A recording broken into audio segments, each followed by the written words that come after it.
بسم اللہ الرحمن الرحیم۔ آج کی اس ویڈیو کے اندر ہم بیان کریں گے کہ قرآن کریم کو تجوید کے ساتھ پڑھنا کتنا ضروری ہے۔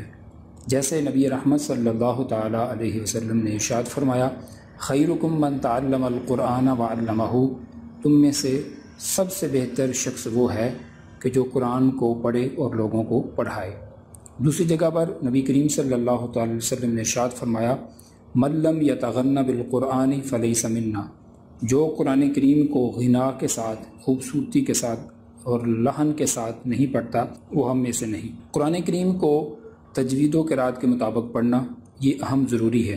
مثال کے طور پر جیسے الحمدللہ، اس کا معنی ہے ساری کی ساری تعریفیں اللہ کے لیے ہیں۔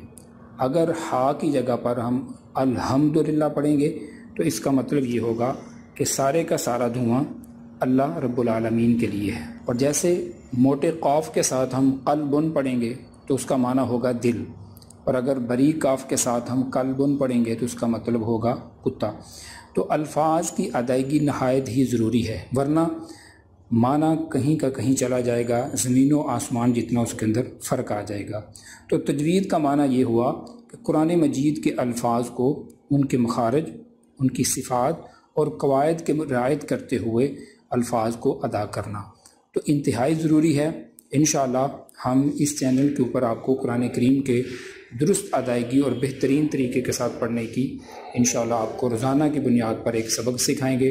اللہ کریم مجھے اور آپ کو قرآن کریم کے صحیح پڑھنے کی توفیق عطا فرمائے۔